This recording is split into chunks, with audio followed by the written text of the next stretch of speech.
السلام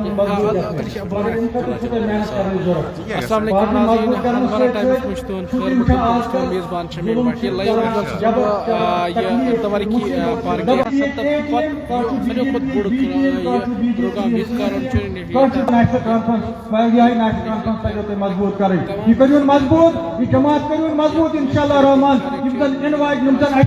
آج وچان پریشانی leader national conference doctor Farooq Abdullah صاحب نیشنل کانفرنس جناب عمر عبداللہ صاحب تو باقی بہت تیوتہ خوش یہ وچت کہ کیا لنگیٹ پزی آج لنگیٹ نیشنل کانفرنس ات پہ فلاں پھولان یہ مگر یہ تہذ ات کریڈٹ تہ گا بی وٹیل صاحبس کریڈٹ گا تہ کریڈٹ گا تہ محنت کرن مگر اکی رکو نا کی وہ تھی دپو بس تھی ووتو تو کافی کور نا یہ برو پکناون یہ برو پکناون اور انشاءاللہ الرحمن یم زن آئند ان والے انتخاب آسن چاہے سہ پارلیمنٹ انتخاب آئے چاہے سہ اسمبلی ہند انتخاب آئے چاہے سہ ڈی ڈی سی ہند انتخاب آسو چاہے سہ پنچایتن ہند انتخاب آسن اور میون بوے علی محمد ساگر صاحب صوبائی صدر ناصر اسلم وانی صاحب بیچ زون پریزیڈنٹ جاوید احمد ڈار صاحب سانہ پتمہ اسمبلی ہند ڈپٹی سپیکر بڑ تیز ترار بولن ول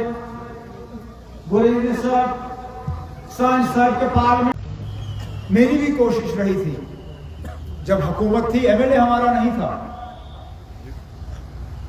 ایم ایل اے صاحب کے ساتھ اس وقت کچھ زیادہ ہمارا تال میل بھی نہیں بنا لیکن تب بھی کوشش کی کہ حکومت کا کچھ فائدہ اس علاقے کو ملے.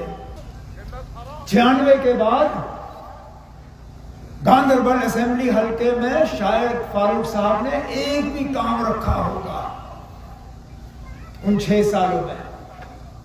لیکن جب 2002 میں نے وہاں الیکشن لڑا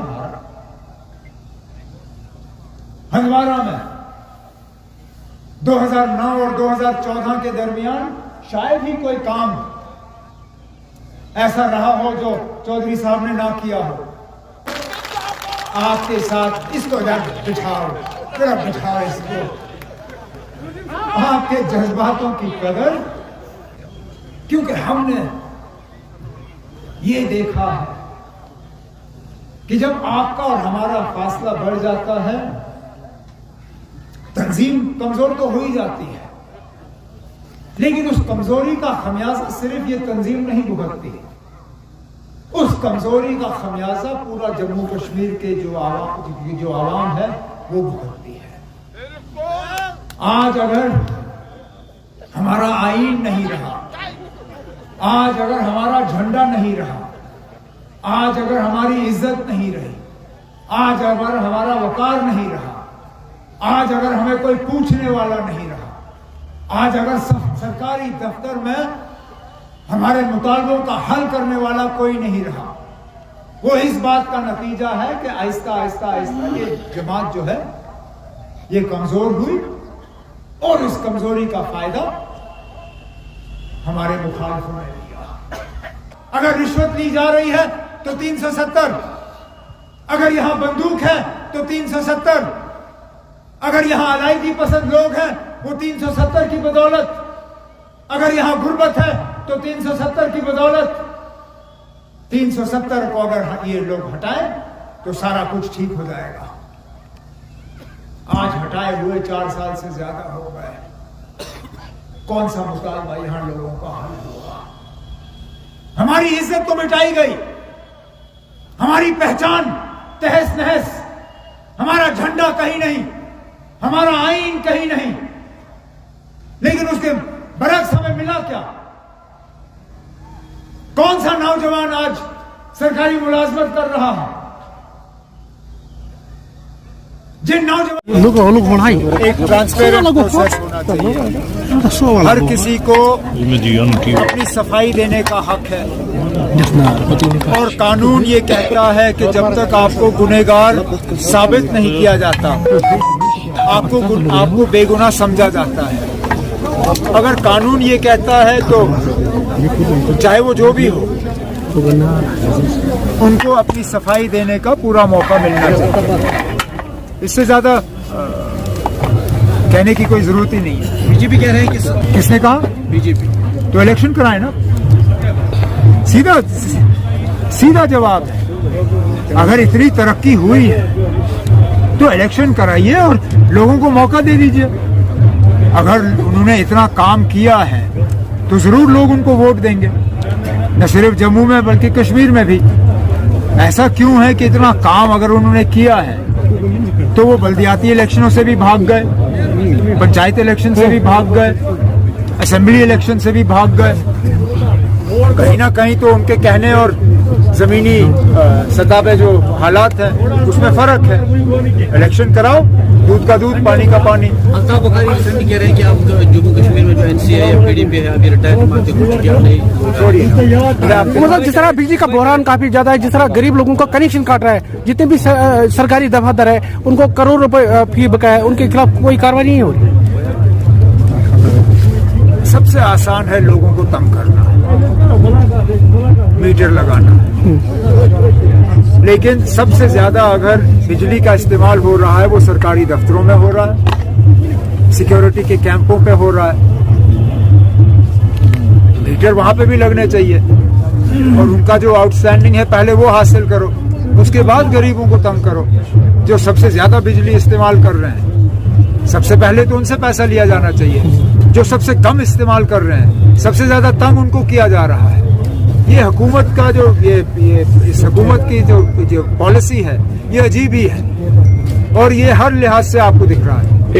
ये मतलब यही तो बदकिस्मती है क्योंकि अनइलेक्टेड गवर्नमेंट है, बेताज बादशाह बैठे हुए हैं, लोगों की तकलीफों का इनको जरा सा भी एहसास नहीं है। अच्छा, उठाना चाहिए, किसने एतराज किया? मैंने खुद 6 साल 15 अगस्त को ये झंडा लहराया है, मैंने इस झंडे की सलामी ली है। हमने कब इस झंडे से जो है रिश्ता नहीं रखा। हमने इस झंडे के लिए कुर्बानियां दी और 47 से दी। हमलावार खबरदार, हम कश्मीरी हैं तैयार, ये नारा कहां से आया? ये बाबा कौम शेर कश्मीर शेख महमूद अब्दुल्ला ने उस वक्त एक मुहिम चलाई, नकली बंदूक तक बांटे गए यहाँ लोगों के ताकि उन हमलावारों का हम मुकाबला करें। तब से लेके आज तक 90 के बाद जब बंदूकें आई, जो लोग आज सियासत कर रहे हैं उन्होंने उस वक्त बंदूक का भी फायदा लिया जब हमारे साथी नेशनल कॉन्फ्रेंस के वर्कर उनको निशाना बनाया जा रहा था। ये लोग ऐश कर रहे थे, ये यहाँ जम्मू कश्मीर के लोगों को आजादी का ख्वाब दिखा रहे थे, ये यहाँ जम्मू कश्मीर के नौजवानों के हाथों में बंदूक दे रहे थे। उस बंदूक से नेशनल कॉन्फ्रेंस के वर्करों को शिकार बनाया गया। ये तब था जब हमने इस झंडे का हाथ को थाम के रखा था। 96 में कहाँ थे ये लोग जब फारूक अब्दुल्ला साहब अकेले निकले और यहाँ दोबारा जमहूरियत को कायम की और इस झंडे को थाम के रखा।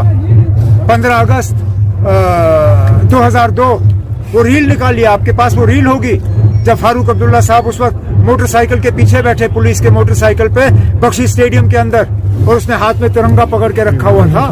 निकालिए वो रील, आप लोगों के पास होगी अपने रिकॉर्ड में। हम लोग नहीं है ना जिन्होंने इस झंडे की सियासत की।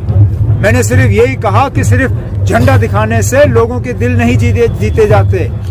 लोगों के जो जज्बात हैं उनकी कदर होनी चाहिए।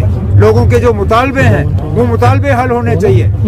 लोगों का ये जो मदर ऑफ डेमोक्रेसी की बात होती है, ये डेमोक्रेसी लखनपुर पहुंचते पहुंचते क्यों खत्म हो जाती है? क्या यहाँ जम्मू कश्मीर के लोगों को हक नहीं है अपनी मर्जी की हुकूमत चुनने का? ये ठीक है ना, अब आप झंडा हमारे सिर आंखों पे, इस झंडे की कदर करना वो हम जानते हैं। हजारों की तादाद में मेरे साथी जो है वो कुर्बान हुए हैं इस झंडे की कदर करते हुए। झंडे की कदर की सबक जो है हमें वो सीखने की जरूरत नहीं है किसी से, लेकिन कम से कम जमहूरियत का जो कत्ल हो रहा है जम्मू कश्मीर में वो सिलसिला रुकना चाहिए। 26/11 जो अटैक हुआ था उसकी बरसी आज है, वो एक उसको ब्लैक डे ही और क्या कह सकते हैं उसको, अफसोसनाक वाक़ा जिस तरह वो हुआ। और मुझे लगता है बड़ी बात यह है कि उसके बाद इस तरह का हमला मुल्क में हो नहीं पाया, और हम तो यही उम्मीद रखेंगे कि 26 नवंबर जैसा हमला ऐसा हमला कभी दोबारा इस मुल्क को ना देखना पड़े, उससे ज्यादा क्या कह सकते हैं।